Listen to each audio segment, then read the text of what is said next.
Νομίζω ότι είναι η πρώτη ύλη. Είναι ο πυλός. Αυτό το μαλακό μέσο που θα κάτσεις να ασχοληθείς είναι θαυμάσια επαφή. Και τι ξεκινάς από μία μπάλα πυλού και πού μπορεί να φτάσεις και τι μπορεί να δημιουργήσεις. Αυτό είναι το αγαπημένο μου σημείο.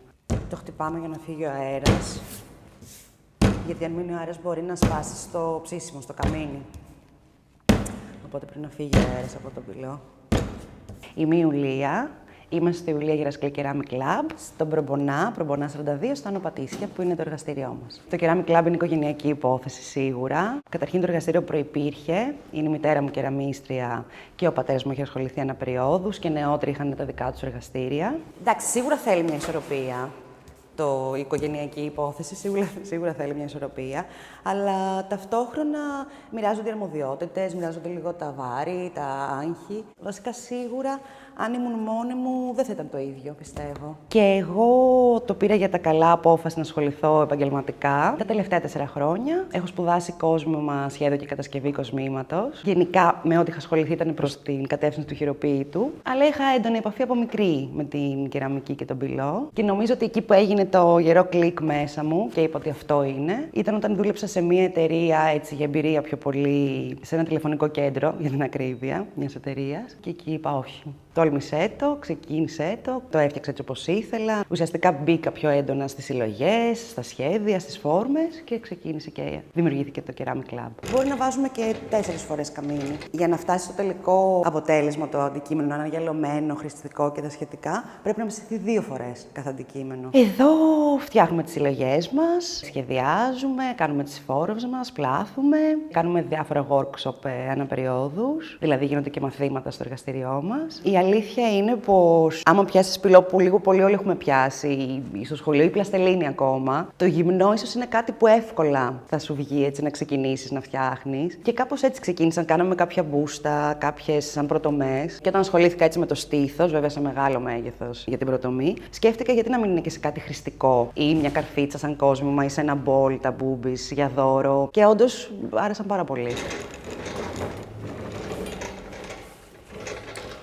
Η μητέρα μου ζωγραφίζει, δηλαδή στις συλλογές μας τα πρόσωπα είναι της μητέρας μου ζωγραφική. Τα λεοπάρτα, τα πιο abstract σχέδια, οι πινελιές, οι πιτσίλες και τα σχετικά είναι δικά μου. Εγώ με τον αδερφό μου είμαστε στη φόρμα και στο σχεδιασμό της φόρμας και ο πατέρας μου κάνει κάποια κομμάτια στον τροχό. Τα πρώτα, επειδή γενικά ήμουν στο εργαστήριο από πολύ μικρή, το πολύ πρώτα σχεδόν δεν τα θυμάμαι, θα ήταν μικρά πραγματάκια διάφορα. Αυτό που έδωσα χρόνο και ήταν έτσι ένα μεγάλο κομμάτι, και μάλιστα είναι και εδώ στη σκάλα, μπορείτε να το δείτε μετά, είναι ένα μπούστο που το ανέφερα και πριν της Φρίντα Κάλο. Βέβαια τώρα δεν έχει μύτη γιατί της έσπασε στην πορεία των μετακινήσεων και όλα αυτά. Ήταν από τα πρώτα που ασχολήθηκα. Τώρα ξέρεις, πρώτο ήταν, ξέρω, που έκανα μπαλάκια, χαντρούλες, κοσμηματάκια, τα πρώτα. Αλλά αυτό ήταν που έδωσα βάση και μάλιστα είναι και με πλαστικά χρώματα, με ακριλικά ζωγραφισμένη. Νομίζω γενικά ότι οι συνθήκες που ζούμε και οι εποχές σίγουρα έχουν δημιουργήσει στον κόσμο την ανάγκη να κάνει κάτι που θα χαλαρώνει, κάτι που θα του δίνει τη χαρά της δημιουργίας. Και η κεραμική, επειδή όντως είναι τεχνική, ναι, μεν έχει πολύ εικαστική πλευρά και χρηστική ταυτόχρονα, είναι κάτι που πραγματικά τους χαλαρώνει. Δηλαδή, και το βλέπω και στο εργαστήριο από τους μαθητές, ξεχνάνε το χρόνο, ξεχνάνε τα πάντα, μας το λένε κάθε φορά. Σίγουρα το χόμπι με το επάγγελμα έχει μια διαφορά, δηλαδή όταν πλέον μπαίνει στην παραγωγή, υπάρχει ένα στρες, υπάρχουν άλλοι ρυθμοί, μια ευθύνη. Αλλά αν το αγαπάει, να επιμείνει και να το κάνει. Και οποιαδήποτε μορφή τέχνης δηλαδή. Πιστεύω ότι αν όλοι κάναμε επάγγελμα αυτό που αγαπάμε, θα ήταν όλα πιο όμορφα. Τα πυροχρώματα είναι άλλη ιστορία ολόκληρη. Δηλαδή, διαφορετικά είναι πριν ψηθούν και διαφορετικά όταν ψηθούν τα χρώματά τους. Δηλαδή, αυτό που βάζω τώρα, το χρώμα, όταν ψηθεί είναι αυτό. Είναι μπλε.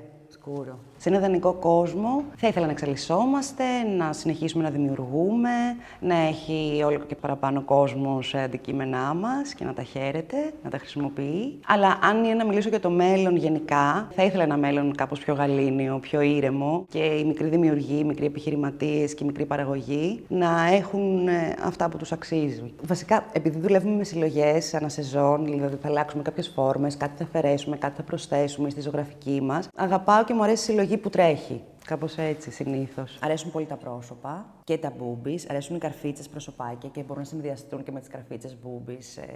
Πρόσωπο και σωματάκι ουσιαστικά φτιάχνεις στο παλτό, παράδειγμα. Στο Meat Market είμαι σχεδόν 3 χρόνια. Το Meat Market το αγαπάμε πάρα πολύ. Μας έχει ταιριάξει, νομίζω ότι το έχουμε ταιριάξει. Το Meat Market για μένα προάγει πολιτισμό και νομίζω ότι είναι το μόνο φεστιβάλ, event, αν μπορώ να το πω έτσι, που δίνει τόσο χώρο με μια τόσο καλή οργάνωση σε μικρούς δημιουργούς, μικρούς παραγωγούς και ταυτόχρονα έχει και ένα φοβερά εορταστικό κλίμα.